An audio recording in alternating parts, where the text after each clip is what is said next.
నమస్కారం. జన్మకుండలి కార్యక్రమానికి స్వాగతం. మీ జాతక సంబంధిత సమస్యల పరిష్కార మార్గాల కోసం స్క్రీన్ మీద కనిపిస్తున్న నెంబర్స్కి కాల్ చేయండి. మనతో పాటు ఉన్నారు ప్రముఖ జ్యోతిష్యులు సుద్దపల్లి నాగరాజు గారు. నమస్కారం గురుగారు. నమస్తే. ఈరోజు ఏ విషయాలు తెలియచేయాలనుకుంటున్నారు గురుగారు జాతకరీత్యా? ఇప్పుడే జాతకంలో ఉన్నటువంటి వాటికి ఇప్పుడు మేము రెమెడీస్ చెప్తూ ఉంటాం. ఈ రెమెడీస్ చెప్పేటప్పుడు చాలామందికి ఎలా ఉంటుందంటే, ఈయనేంటి చిన్న చిన్నవే చెప్తున్నాడు. ఎన్నోసార్లు చెప్పాను మీకు, నేను చిన్న చిన్నవే చెప్తున్నాడు. ఒక ఆయనకి నేను పోయినసారి చిన్న రెమెడీస్ చెప్తుంటే, అలా కాదు గురుగారు, గణపతి హోమం, సుదర్శన యజ్ఞం ఇలాంటివి ఏమన్నా చెప్పండి అంటే అప్పుడు అనిపించింది, మనుషులకి ఇక్కడ గొప్పలు కావాల్సి వస్తుంది, కానీ భక్తి కావాలి. గొప్ప కన్నా కూడా భగవంతునికి మనకి మధ్య ఉండవలసినటువంటిది భక్తి. అమృతతుల్యమైనటువంటి భక్తి మనలో ఉన్నట్లయితే భగవంతుడు మనతో తప్పకుండా మనకు వచ్చేటువంటి ఏ వ్యాధినైనా సరే మనం ఈజీగా తీసుకోగలుగుతాం. అంటే మనకు వచ్చే వ్యాధి అంటే జబ్బని ఒకటేనే కాదు, మనకు వచ్చే ప్రతి సమస్య కూడా వ్యాధి లాంటిదే.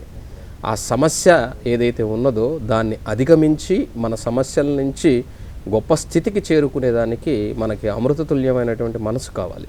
అది భక్తి వల్ల మాత్రమే ఏర్పడుతుంది. ఆ భక్తిని మీలో ముందు పెంపొందించేందుకు నేను మన దాంట్లో అడుగుతుంటారు, గురుగారు నేను చిన్నప్పటి నుంచి పూజలు చేశానండి, అయినా కూడా నాకు కష్టాలు తప్పండి. రమణ మహర్షి లాంటి వాళ్ళకి, వివేకానందులు లాంటి వాళ్ళకే, పెద్ద పెద్ద వాళ్ళకే, శరీరంలో ఆఖరికి మలయాళ స్వాములు లాంటి వారికే క్యాన్సర్ లాంటి వ్యాధి బాధించినటువంటి స్థితి చాలామందికి ఉంది, మహర్షులకి. కానీ ఆ వ్యాధి ఎందుకంటే ఈ జన్మలో ఉన్నటువంటి కర్మశేషం ఏదైతే ఉన్నదో ఆ కర్మశేషాన్ని తొలగించుకునేందుకు ఎటువంటి మార్గం లేక ఆ వ్యాధి రూపంలో వీళ్ళు అనుభవిస్తారు.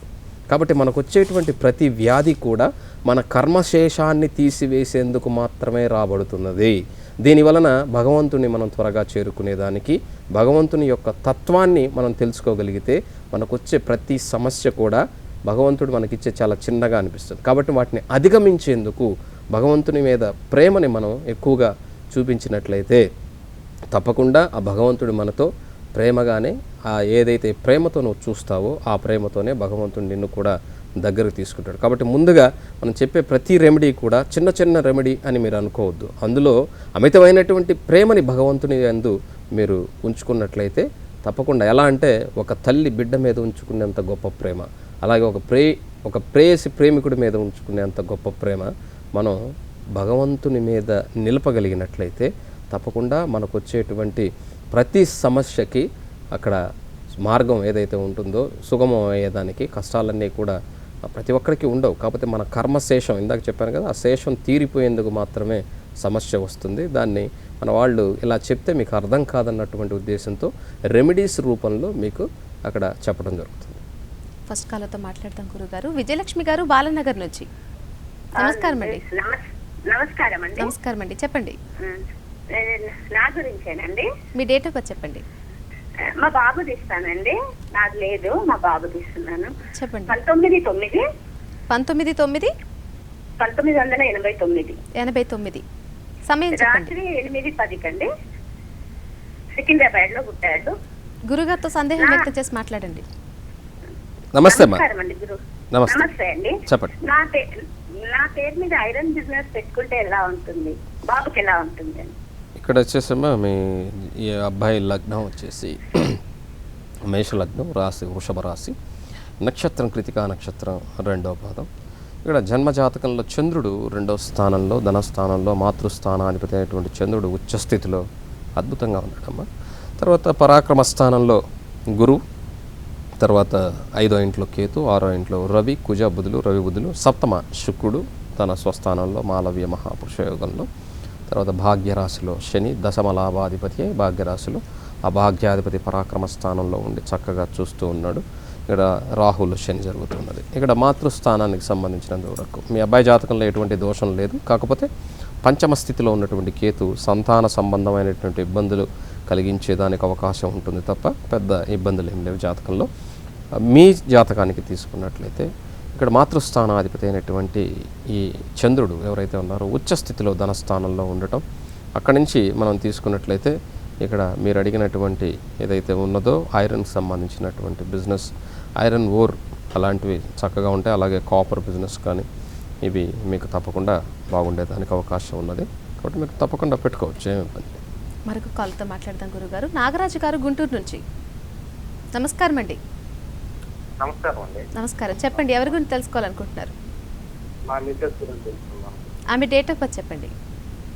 13 అక్టోబర్ కాస్త గట్టిగా 13 అక్టోబర్ 1985 85. ఎన్ని గంటలకు నాగరాజు? సాయంత్రం 4:30 సాయంత్రం 4:30. ఎక్కడ పుట్టారండి మీ? గుంటూరులో గురుగారు. గుంటూరు. నమస్కారం గురుగారు. నమస్తే అండి. ఇక్కడ లగ్నం వచ్చేసి మీన లగ్నం, రాశి కన్యా రాశి, హస్త నక్షత్రం 2వ పాదం, కుటుంబ రాహు, అలాగే 6వ ఇంట్లో కుజుడు, సప్తమంలో శుక్రుడు నీచ స్థితిలో రవితో అలాగే చంద్రునితో. ఇక్కడ అమావాస్య ముందు రోజు జననం, చతుర్దశి జననం, అమావాస్య వస్తుంది. అష్టమంలో బుధకేతువులు, 9వ ఇంట్లో శని, ఏకాదశంలో గురు ఇక్కడ శని ఇంట్లో ఉండి నీచభంగ రాజయోగంలో ఉన్నాడు ఆయన. ఇప్పుడు గురు మహాదశ జరుగుతుంది. లగ్న దశమాధిపతి అయినటువంటి గురువు లాభంలో ఉన్నాడు. ఈ దశ బాగుంది. కానీ సప్తమంలో శుక్రుడు దోషకారకుడు, రవి దోషకారకుడు, అమావాస్య చంద్రుడు దోషకారకుడు. 3 గ్రహాలు సప్తమంలో ఉన్నాయి. ఈ 3 కూడా బలం లేకుండా ఉన్నాయి. కాబట్టి శుక్రునికి, చంద్రునికి, రవికి ప్రతిరోజు కూడా నవగ్రహాల్లో మినిమం ఒక 48 డేస్ నవగ్రహాల్లో ఉన్నటువంటి రవికి గోధుమలు, చంద్రుడికి అయితే బియ్యం, శుక్రునికి బొబ్బర్లు, వాటిని కొంచెం కొన్ని ఎక్కువ కూడా అవసరం లేదు, వాటిని నానవేసి అక్కడ బెల్లం వేసి, అంటే దాంట్లో బెల్లం పెట్టి దీపం పెట్టమని చెప్పండి. దానివలన మంచి జరిగేదానికి అవకాశం ఉంటుంది. ఈ గురుదశ అద్భుతంగా యోగిస్తుంది తప్పకుండా. ఎందుకంటే నీచభంగ రాజయోగంలో ఉన్నప్పటికీ కూడా దశమ లగ్నాధిపతి అయి లాభంలో ఉన్నందువలన, ఆ నీచభంగం అయిపోయి ఉన్నందువలన తప్పకుండా గురుదశ యోగకారకంగా ఉంటుంది. అయితే ఈ హస్తా నక్షత్రం చంద్రుడి యొక్క నక్షత్రం కాబట్టి ఈ హస్తా నక్షత్రానికి ఇప్పుడు గోచారరీత్యా కూడా గురు రాహుల యొక్క యోగం 12వ ఇంట్లో ఏదైతే ఉన్నదో, గురువు చండాలుడు కలిసి 12వ ఇంట్లో ఉన్నారు. కాబట్టి గురువు 12వ ఇంట్లో అంత గొప్ప స్థితిని కలిగించడు, అంటే రాహుతో ఉన్నందువలన అది జన్మకు వస్తుంది. అంటే రేపు ఆగస్టు 11న కన్యారాశి ప్రవేశం ఎప్పుడైతే జరుగుతుందో అక్కడి నుంచి గురుదశ చక్కగా ఉంటుంది. మరొక కాల్తో మాట్లాడదాం గురుగారు. నమస్కారం అండి, గుంటూరు నుంచి భారతి గారు. నమస్కారం అండి. చెప్పండి. 18/11/2001 పేరు శ్రేయ అండి. 18/11/2001. ఎన్ని గంటలకమ్మా? సాయంత్రం 7:25. Place of birth Hyderabad. Okay. లగ్నం వచ్చేసమ్మా వృషభ లగ్నం. ఈ అమ్మాయికి చదువు ఎలా ఉంటుంది, యోగాలు ఏమిటి చెప్తానమ్మా. అంటే దోషాలు ఏమన్నా ఉన్నాయా, తల్లిదండ్రులకు ఎలా ఉంటుంది, ఏమన్నా హెల్త్ ప్రాబ్లమ్స్ ఏమన్నా ఉంటాయా? ఇక్కడ లగ్నం వచ్చేసమ్మా వృషభ లగ్నం, రాశి వచ్చేసి కర్కాటక రాశి, నక్షత్రం ఆశ్లేష నక్షత్రం 2వ పాదం. లగ్నంలో శని వక్రించి 2వ ఇంట్లో గురువు వక్రించి రాహు మూల త్రికోణంలో, 3వ ఇంట్లో చంద్రుడు స్వస్థానంలో, 6వ ఇంట్లో లగ్నాధిపతి 6వ స్థానాధిపతి శుక్రుడు, రవి నీచ స్థితిలో బుధునితో, అష్టమ కేతు 9వ ఇంట్లో, సప్తమాధిపతి అయినటువంటి కుజుడు 9వ ఇంట్లో ఉన్నటువంటి జాతకం. చంద్రమంగళ యోగం అద్భుతమైనటువంటి యోగం ఉన్నది. భాగ్య దశమాధిపతి లగ్నంలోనే ఉన్నాడు ఇక్కడ. అయితే 9వ ఇంట్లో ఉచ్చస్థానంలో కుజుడు చక్కగా ఉన్నాడు, చంద్రమంగళ యోగం ఉన్నది. అయితే ఈ జాతకంలో విద్యాస్థానాధిపతి అయినటువంటి రవి నీచ స్థితిలో ఉన్నందువలన మాతృ విద్యాస్థానాలకు కొంత హాని కలిగేదానికి అవకాశం ఉన్నది. కాబట్టి ప్రతిరోజు ఆదిత్య హృదయాన్ని పారాయణం చేసుకోమని చెప్పండి. తండ్రికి మాత్రం చాలా అద్భుతంగా ఉన్నది. కాబట్టి మాతృ విద్యాస్థానాధిపతి 6వ ఇంట్లో నీచపడిపోయి ఉన్నందువలన, ఆరోగ్య స్థానంలో ఉన్నందువలన, అందులో ఆరోగ్య స్థానాధిపతి అయినటువంటి శుక్రుడితో కూడా కలిసి, పంచమాధిపతి అయినటువంటి బుధునితో కూడా కలిసి 6వ ఇంట్లో ఉన్నాడు. కాబట్టి ప్రతిరోజు ఆదిత్య హృదయం నేర్పించి ఇక మీదట చదువుకోవటం వల్ల మీరు అడిగినటువంటి క్వశ్చన్స్కి సమాధానం ఆదిత్య హృదయం. మీ అందరికి చెప్పేది ఏంటంటే, నిన్న కూడా చెప్పాను, మీరు నేరుగా వచ్చిన కలవాలంటే మాత్రం కలవటానికి కుదరదు. నేను ఏదైనా పర్సనల్ పని మీద ఏదైనా ఊరు వచ్చినప్పుడు అక్కడ ఈజీగా కలిసేదానికి అవకాశం ఉంటుంది. ఎందుకంటే హైదరాబాద్లో అసలు మీకు దొరకను కూడా, ఎవరిని రానిని కూడా, నిజంగా చెప్తున్నాను. ఎవరో ఇంకా బతిలాడితే తప్పదనుకుంటే అందరికీ అందుబాటులో ఉండాలని చెప్పేసి అందరూ బతిలాడుతూ ఉంటారు. ఎందుకంటే నాకు టైం ఉండదమ్మా, ఇక డైలీ షోకి రావాలి, డైలీ షో చేయాలి, తర్వాత నా పర్సనల్ పనులు ఉంటాయి. కాబట్టి రేపు 7-8 విజయవాడ వస్తాను. అక్కడ మీకు నేను అవైలబిలిటీలో ఉండేదానికి అవకాశం ఉంది. నా పర్సనల్ పని మీద వస్తున్నాను కాబట్టి మీరు ఎవరైనా కలవాలనుకుంటే ఆసక్తి ఉన్నటువంటి వాళ్ళు నా పర్సనల్ నెంబర్ స్క్రీన్ మీద వస్తుంటుంది. కాబట్టి ఫోన్ చేసి మీరు వస్తానంటే ఆ టయానికి మీరు అక్కడికి వచ్చి కలవచ్చు. మరొక కాల్తో మాట్లాడతాం గురుగారు. కృష్ణమూర్తి గారు తాడిపత్రి నుండి. నమస్కారం అండి. నమస్కారం అండి కృష్ణమూర్తి గారు, మాట్లాడండి. సార్ చెప్పండి. సార్, నా పేరు కృష్ణమూర్తి. చెప్పండి. నేను మా కొడుకుని గురించి అడుగుతున్నాను సార్. ఆయన డేట్ ఆఫ్ బర్త్ చెప్పండి. 10/10/1985 మేడం. 1985. పుట్టిన టైం చెప్పండి. 11:45 PM. 11:45 PM. Tadipatri. Place of birth చెప్పండి. తాడిపత్రి. తాడిపత్రి. తాడిపత్రి మేడం. గురుగారితో మాట్లాడండి. నమస్తే అండి. నమస్కారం గురుగారు. నమస్తే. నేను మా అబ్బాయి గురించి మాట్లాడాలనుకుంటున్నాను. ఇక్కడ మీ ఉద్యోగంలో స్థిరత్వం లేదు. ఓకే. మ్యారేజ్ గురించి డిలే అయింది. ఎప్పుడైతే ఆయన ఉద్యోగం స్థిరత్వం ఎప్పుడు వస్తుందని. ఇక్కడ ఈయన జాతకరీత్యా సప్తమ వృత్తి స్థానాధిపతి అయినటువంటి గురువు మిథున లగ్నానికి సప్తమ అలాగే దశమ స్థానాధిపతి అయినటువంటి గురువు ఇక్కడ మకర రాశిలో నీచపడిపోయి ఉన్నాడు. ఆయన గురువు గారిని మకరంలో నీచ స్థితి కలిగి ఉంటుంది. గురువు నీచం అనకూడదు. ఎందుకంటే చంద్రశేఖర మహేంద్ర సరస్వతి వారు కూడా గురువు నీచం అని చెప్పమాకండ్రా, గురువుకి నీచం ఎక్కడుంది, గురు చండాల యోగం అని చెప్తారు, గురువుకి చండాల యోగం ఏంట్రా అని చెప్పేసి ఆయన అడుగుతారు, చెప్తారు ఒక జ్యోతిష్యుడు నాలంటే ఆయన వెళ్తే. కానీ మన వాళ్ళు పెద్ద పెద్ద మహానుభావులు కూడా గురు చండాల యోగం అని చెప్తారు. ఇది చాలా తప్పండి. గురువుకి ఎప్పుడు చండాల యోగం ఉండదు. గురువు ఇస్ గురువుకి ఎటువంటి దోషాలు అంటాం. గురువు ప్రపంచాన్ని చూపించేటువంటి వాడు, అందరినీ ఆశీర్వదించేటువంటి వాడు గురువు. కాబట్టి గురువుతో కూడా చండాలుడైనటువంటి రాహు ఆయన్ని క్యారెక్టర్లు చేసేటప్పుడు చండాలమైనటువంటి క్యారెక్టర్ రాహుకి ఇచ్చారు. కాబట్టి అతన్ని చండాలుడు అంటారు. కాబట్టి ఆ గురువు చండాలుడు యొక్క యోగం అది. దాన్ని ఇలా చెప్పడానికి రాక ప్రొనౌన్సియేషన్లో గుంటూరు అయినట్టుగా ఇది ఏమైపోయిందంటే గురు చండాల యోగం దాన్ని కంటిన్యూ చేసేస్తున్నారు. ఇది చాలా తప్పండి. గురువుతో చండాలుడు కలిసి ఉన్నటువంటి యోగం. కాబట్టి చండాల యోగం అంటే గురువుకు కాదు, అక్కడ ఆ చండాలుడు ఇచ్చేటువంటి యోగం. ఆ గురువు ఇచ్చేటువంటి మంచి యోగాన్ని కూడా వాడు ఇవ్వనీయకుండా దాన్ని ఆప్ చేస్తాడు. కాబట్టి మీ అబ్బాయి జాతక రీత్యా గురువుని నీచం అని చెప్పకూడదు. అందుకే మకర రాశిలో ఉన్నాడని చెప్తుంటాను. నాకు చంద్రశేఖర సరస్వతి గారు చెప్పినది తెలిసిన తర్వాత నుంచి ఒక ఆయన చెప్తున్నాడు, నేను ఒక జ్యోతిష్యుడు వెళ్ళినప్పుడు చెప్పినప్పుడు అలా చెప్పకూడదు బాబు మీ జ్యోతిష్యులు, దానివలన గురువుని ఎప్పుడు అలా చెప్తే మీకు దోషాలు అంటుకొని మీరు కూడా పైకి రారా అని చెప్పేసి ఆయన చెప్తాడు. చంద్రశేఖర సరస్వతి నడిచే దేవుడైనటువంటి కంచికామకోటి పీఠాధిపతి అయినటువంటి ఆయన. కాబట్టి వారు చెప్పిన తర్వాత అది తెలిసిన తర్వాత నేను అప్పటి నుంచి కూడా నేను చెప్తాను మకర రాశిలో ఆయన ఉన్నారు అని చెప్పేసి. అది నీచం, అది స్థానం. కానీ గురువు నీచంలో ఉన్నాడని చెప్తే గురువు నీచం ఏంట్రా బాబు అని అనకూడదు అని ఆయన చెప్పాడు. కాబట్టి మకర రాశిలో ఉన్నాడు ఆయన. కాబట్టి శని చూస్తూ ఉన్నాడు. కాబట్టి ఆయనకు ఉన్నటువంటి ఏదైతే ఉన్నదో అది తొలగిపోయేదానికి అవకాశం ఉన్నది. మీరే చెప్పారు వృత్తిలో స్థిరత్వం లేదు, వివాహం ఆలస్యం అయ్యింది అని మీరే చెప్పారు. దానికి కారణం సప్తమాధిపతి అయినటువంటి అష్టమంలో ఉండటం, అందులో కూడా మకర రాశిలో ఉండటం కొంత ఇబ్బంది కలుగుతుంది. కాబట్టి గురువే అన్నిటికీ ఇక్కడ కారకుడు. కాబట్టి హనుమంతుడిని గురువుగా పూజించుకున్నట్లయితే తప్పకుండా ఇతనికి ఉన్నటువంటి దోషం త్వరగా తగ్గేదానికి అవకాశం ఉన్నది. అందులో కూడా 2017 డిసెంబర్ వరకు అంత గొప్పగా లేదు. 2017 డిసెంబర్ నుంచి ఇతనికి వివాహము అలాగే వృత్తి సంబంధమైనటువంటి సమస్య ఏదైతే ఉన్నదో దాని నుంచి బయటపడేదానికి అవకాశం ఉంటుంది. మరొక కాలుతో మాట్లాడదాం గురుగారు. సత్యనారాయణ గారు పార్కుల నుంచి. నమస్కారం అండి. నమస్కారం సార్. నమస్తే అండి, చెప్పండి. మా అమ్మాయి గురించి సార్ 23/9/90 సార్. ఎందుకండి 12:50 సార్. నాది తెల్లవారితే 23, 24 సార్. 24 సార్. మరి 24 చెప్పాలి మీరు. 24 ఎర్లీ మార్నింగ్ అని చెప్పాలి. అలాగే సార్. ఏ ఊర్లో? 12 పాల్గొని సార్. పాలకొల్లు.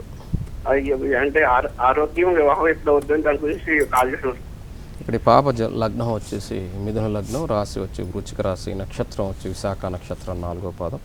జాతకంలో కుజదోషం ఉన్నది ఈ పాప జాతక రీత్యా.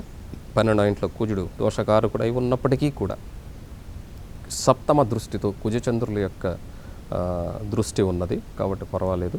2వ ఇంట్లో గురువు ఉచ్చస్థితిలో కేతువుతో, 3వ ఇంట్లో శుక్రుడు బుధునితో, 4వ ఇంట్లో రవి, తర్వాత జాతకం రవి బుధుల యొక్క పరివర్తన యోగము, 6వ ఇంట్లో చంద్రుడు. ఆ చంద్రుణ్ణి గురువు ఉచ్చస్థితిలో ఉండి ఆ స్థానాధిపతి అయినటువంటి చంద్రుణ్ణి పంచమ దృష్టితో చూడటం వల్ల చంద్రుడికి నీచభంగము. తర్వాత సప్తమ శని ఉన్నాడు, ఇక్కడ అష్టమ రాహు ఉన్నాడు. ఈ అష్టమ రాహు గర్భస్థమైనటువంటి దోషాలను ఇచ్చేదానికి అవకాశం ఉంటుంది 8వ ఇంట్లో. అలాగే బ్యాక్ బోన్ సంబంధమైనటువంటి అనారోగ్య సమస్యలను ఇచ్చేదానికి, లోయర్ అబ్డమెన్లో సమస్యలు ఇచ్చేదానికి, ఆరోగ్య సంబంధమైనటువంటి ఎప్పుడు ఏదో ఒకటి నలతగా ఉంటుంది. దానికి కారణం ఆ అష్టమ రాహు. తర్వాత సప్తమంలో శని ఉన్నాడు. అష్టమాధిపతి సప్తమంలో ఉండరాదు కాబట్టి శని దోషం ఉన్నది. ఈ శని దోషానికి తప్పనిసరిగా ఏం చేస్తారంటే నువ్వులతో చేసినటువంటి ఆహార పదార్థాన్ని, అంటే నువ్వులు బెల్లం వేసి దంచితే ఒక పదార్థం, అంటే దాని యొక్క పొడి వస్తుంది. దాన్ని తప్పకుండా ఒక లడ్డు ముద్దలా చేసి, ఈ శని ఇక్కడ సప్తమంలో ఉన్నందువలన 8 ఆయన నంబరు, 8 ముద్దల్ని అలాగే 8 వారాలు ఆవుకి ముద్దలంటే ఎంతెంత ఏదో మనం తినే ముద్ద కదండి, ఆవు తినే ముద్దలు కాబట్టి ఈ సైజు ఉంటుంది. కాబట్టి ఒక 8 ముద్దల్ని 8 వారాలు, 8 శనివారాలు ఆవుకి ఆహారంగా అందించమని చెప్పండి. దానివలన అక్కడ ఉన్నటువంటి శని దోషం తగ్గి, ఇప్పుడు జరుగుతున్నటువంటి బుధ మహాదశలో శుక్రుని యొక్క అంతర్దశ కాబట్టి బుధ శుక్రుల యొక్క కలయిక ఇక్కడ జాతకంలో పరాక్రమ స్థానంలో ఉన్నందువలన తప్పకుండా వివాహం అన్నది అయ్యేదానికి అవకాశం, అంటే సుగమం అవుతుంది. ఎందుకంటే బుధుడు శుక్రుడు మిత్రులు, అలాగే శని కూడా ఇక్కడ మిత్రుడు కాబట్టి ఆ శని దోషాన్ని పోగొట్టినట్లయితే వాళ్ళ యొక్క దశాంతర దశల్లో వివాహం జరిగేదానికి అవకాశం ఉంటుంది. ఇక్కడ గోచార రీత్యా ఈ పాపకి రేపు ఆగస్టు తర్వాత నుంచి నెక్స్ట్ ఆగస్టు మధ్యలో తప్పక వివాహం అయ్యేదానికి అవకాశం ఉంటుంది. మరొక కాలర్ లైన్లో ఉన్నారు గురుగారు. నాగభూషణ్ గారు నమస్కారం అండి. నమస్తే అండి. చెప్పండి, ఎవరి కోసం తెలుసుకోవాలనుకుంటున్నారు? గురువు గారికి నమస్కారం అండి. నమస్తే అండి నాగభూషణ్ గారు. గురువు గారికి నమస్కారం అండి. నమస్తే అండి, చెప్పండి, మా మాట్లాడండి. అబ్బాయి గురించి అండి, మాకు చెప్పండి. 1997 1997 అక్టోబర్ 22వ తారీఖుని 4 గంటల ఎంత 97 అక్టోబర్ 22 అలాగే ఎన్ని గంటలకు పుట్టారు? సాయంత్రం 6:22 ఏ ఊర్లో పుట్టాడు? 24 నిమిషాలు సార్. ఏ ఊర్లో పుట్టాడు నాగభూషణ్ గారు? ముమ్మిడివరం సార్, ఈస్ట్ గోదావరి ముమ్మిడివరం యానం దగ్గర అండి. అలాగే అండి, ఇక్కడ మీ అబ్బాయిది 22 అక్టోబర్ 1997 సాయంత్రం 6:24 ముమ్మిడివరం. లగ్నం మేష లగ్నం ఈ అబ్బాయిది. తర్వాత జాతకంలో ఇక్కడ వచ్చేసి మిథున రాశి నక్షత్రం పునర్వసు నక్షత్రం 3వ పాదం.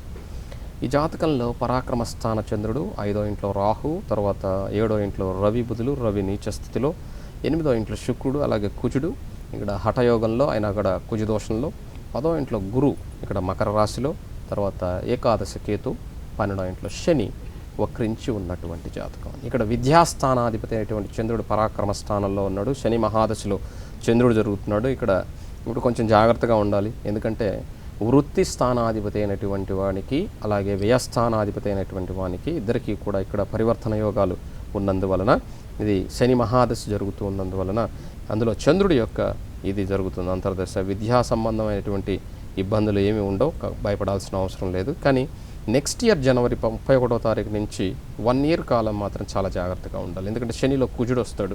ఈ కుజుడు అష్టమంలో అష్టమాధిపతి ఉన్నందువలన దీర్ఘాయు ఉంటుంది. కానీ అయినప్పటికీ కూడా ఆరోగ్య సంబంధమైనటువంటి సమస్యలు వచ్చేదానికి అవకాశం ఉంటుంది. కాబట్టి ఆత్మకారకుడైనటువంటి రవి సప్తమంలో పంచమాధిపతి గోచార ఆయన జాతకరీత్యా ఇక్కడ 7వ ఇంట్లో నీచబడిపోయి ఉన్నందువలన తప్పకుండా ప్రతిరోజు సూర్య నమస్కారాలు చేయటం ద్వారా ఇతని జాతకరీత్యా అతను మంచి స్థితికి చేరుకునేదానికి, ఎక్కడున్నా సరే మీ దగ్గర ఉన్నా లేదా మిమ్మల్ని వదిలేసి వెళ్ళిపోయినా కూడా ఆశ్చర్యపోవాల్సినటువంటి ఇది లేదా జాతకానికి. కాబట్టి ఆ విధంగా మీరు ఒకవేళ ఉంటే మీ దగ్గర సూర్య నమస్కారాలు చేయించండి, దానివల్ల అతని యొక్క జీవితం బాగుంటుంది. మరొక కాలర్తో మాట్లాడదాం గురుగారు. లక్ష్మి గారు మహబూబ్ నగర్ నుంచి. నమస్కారం అండి. నమస్కారం అండి. చెప్పండి, ఎవరి గురించి తెలుసుకోవాలనుకుంటున్నారు? మా అన్నయ్య గురించి అండి. ఆయన డేట్ ఆఫ్ బర్త్ చెప్పండి. 5th October 1982. 6th October 5th October 5th October 1982. అవునండి. టైం చెప్పండి. 6:05 AM 6:05 AM. ఎక్కడ పుట్టారండి? మహబూబ్ నగర్ అండి. గురుగారితో మాట్లాడండి. నమస్తే అమ్మా, చెప్పండి. నమస్తే సార్. అతనికి సెటిల్మెంట్, ఉద్యోగం మరియు వివాహం గురించి. ఇతని జాతకంలో అమ్మ ఇక్కడ ఇది మేషరాశి నక్షత్రం వచ్చేసి అశ్విని నక్షత్రం 4వ పాదం. ఇప్పుడు అష్టమ శనిలో ఉండటం, తర్వాత జాతకంలో పంచమ గురు రాహులు ఉండటం కొంత ఇబ్బంది. చంద్రమహాదశలో కేతు జరుగుతున్నది. 2016 అక్టోబర్ వరకు కొద్దిగా వెయిట్ చేయాలి. లగ్నంలో రవి బుధులు, అలాగే శుక్రుడు నీచ స్థితిలో, శనితో 2వ ఇంట్లో గురువు, 3వ ఇంట్లో పరాక్రమ స్థానంలో కుజుడు స్వస్థానంలో, తర్వాత జాతకంలో 4వ ఇంట్లో కేతు, అష్టమ చంద్రుడు, 10వ ఇంట్లో రాహు మూల త్రికోణంలో ఉన్నాడు. మిథున రాశిలో అది పర్వాలేదు, కానీ ఈ చంద్రమహాదశలో కేతు అయిపోవాలి. ఇది అయిపోయిన తర్వాత నుంచి తప్పకుండా, అంటే రేపు అక్టోబర్ 7వ తారీఖు నుంచి జాతకరీత్యా దానికి వివాహ సంబంధమైనటువంటి ఏదైనా ఉంటే అది దోషం తొలగేదానికి అవకాశం ఉన్నది. కాకపోతే అమ్మవారికి పార్వతీదేవి అమ్మవారి, అది శివపార్వతులు అంటాం కదా, తల్లి తండ్రి అంటాం వాళ్ళని. పార్వతీదేవికి పౌర్ణమి రోజున తప్పకుండా తన జీవితకాలం కూడా పౌర్ణమి రోజున పిండి దీపం అని పెడతాం. అంటే బియ్యాన్ని నానవేసి చక్కగా ఆరబెట్టి వాటిని దంచి గుడ్డలో వేసి జల్లిస్తే కింద మెత్తటి పిండి వస్తుంది. దాన్ని బెల్లంతో దంచి బాగా ముద్దలా చేసి దాంట్లో ఆవు నెయ్యి వేసి పౌర్ణమికి దీపం పెట్టాలి అమ్మవారి యొక్క సమక్షంలో, లేదా అమ్మవారికి. చేయటం ద్వారా అతనికి జీవితకాలం కూడా అష్టైశ్వర్య సంపదని ప్రాప్తిస్తుంది అమ్మ. ఎందుకంటే చంద్రుడు లక్ష్మీ సహోదరుడు అష్టమంలో ఉన్నాడు కాబట్టి తప్పకుండా ఇలా చేయటం ద్వారా మంచి యోగాన్ని కలిగించేదానికి అవకాశం. మరొక కాల్తో మాట్లాడదాం గురుగారు. నాగమణి గారు ఏలూరు నుంచి. అవునండి. నమస్కారం, చెప్పండి ఎవరి గురించి తెలుసుకోవాలనుకుంటున్నారు? హలో, నా పేరు నాగమణి. మా అబ్బాయి గురించి తెలుసుకోవాలని. డేట్ ఆఫ్ బర్త్ చెప్పండి ఆయనది. డేట్ ఆఫ్ బర్త్ 11/12/1994 అండి. 19/12/1994 మధ్యాహ్నం 12:37 నిర్దవోలు. గురుగారితో మాట్లాడండి. హలో, నమస్తే అమ్మా. హలో, నమస్కారం అండి. నమస్తే అమ్మా. మా అబ్బాయి పేరు వెంకటరమణ. 19/12/1994 మధ్యాహ్నం 12:37 అలాగేమ్మా, నిడదవోలు. చెప్పండి.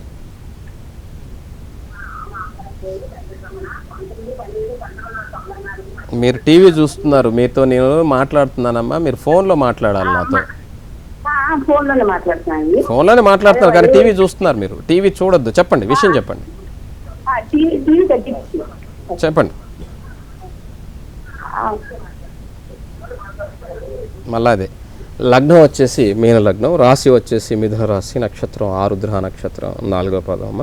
ఇక్కడ లగ్నం నుంచి 2వ ఇంట్లో కేతు, 4వ ఇంట్లో చంద్రుడు, 6వ ఇంట్లో కుజుడు, తర్వాత 8వ ఇంట్లో శుక్రరాహుల యొక్క కలయిక, 9వ ఇంట్లో గురువు, 10వ ఇంట్లో రవి బుధులు, 12వ ఇంట్లో శని ఉన్నటువంటి జాతకం. శని మహాదశ జరుగుతున్నదమ్మ. ఈ శని మహాదశ లాభ వ్యయాధిపతి అయి వేన్లో ఉన్నాడు. శని స్వస్థానంలో ఉన్నాడు కానీ కొంత 2018 వరకు కూడా శనిలో శని ఉంటుంది కాబట్టి అది లాభ వ్యయాధిపతి కాబట్టి శనిలో శని కొంత చిన్న ఇబ్బందులు, అంటే అతని జాతకరీత్యా ఇబ్బందులు కలిగించేదానికి, స్థిరత్వం లేకుండా ఉంచేదానికి అవకాశం ఉంటుంది. కానీ 2018 తర్వాత విదేశీయానం ఉన్నా కూడా ఆశ్చర్యపోవాల్సిన అవసరం లేదు. కాబట్టి ఇక్కడ జాతకరీత్యా ఆరుద్ర నక్షత్రం కాబట్టి ఈ నక్షత్రాధిపతి అయినటువంటి వాడు రుద్రుడు కాబట్టి ప్రతి సోమవారం కూడా బిల్వాకులతో తప్పకుండా శివాలయానికి వెళ్ళమని చెప్పండి. దానివల్ల బిల్వాకుల్ని స్వామివారికి సమర్పించడం ద్వారా ఏదైనా జీవితం చాలా గొప్పగా ఉంటుంది. నేను మళ్ళా చెప్తున్నానమ్మా, దయచేసి నన్ను పర్సనల్గా కలవటానికి హైదరాబాద్ రావద్దు. నేను ఎప్పుడైనా అటు పక్కకు వచ్చినప్పుడు ఏదన్నా ఉంటే కూడా మీరు కనుక్కొని అటు వస్తానేమో పర్సనల్ పని మీద, అలాంటప్పుడు వచ్చి కలవండి. మీరు పని కట్టుకొని నా దగ్గరికి మాత్రం దయచేసి రావద్దు. అందుకే చెప్తున్నాను, రేపు మే 7, 8 విజయవాడలో పక్కా అందుబాటులో ఉంటాను. ఎందుకంటే నా పర్సనల్ పని ఉంది, తప్పకుండా వస్తాను. కాబట్టి ఎవరైనా కలవాలనుకుంటే నా పర్సనల్ నెంబర్కి ఫోన్ చేసి మీరు కలవాలనుకున్న వాళ్ళు వచ్చి, ఆసక్తి ఉన్న వాళ్ళే, అందరినీ రమ్మని చెప్పను, ఎందుకంటే రండి అని మాత్రం చెప్పను. కాబట్టి అది మీ ఇష్టం. కాలర్ సంధి జాతక వివరాలు చాలా చక్కగా వివరించారు గురుగారు. ధన్యవాదాలండి. నమస్తే. ఇది ఈనాటి జన్మకుండలి కార్యక్రమం. తిరిగి రేపటి జన్మకుండలి కార్యక్రమంలో మళ్ళీ కలుసుకుందాం. నమస్కారం.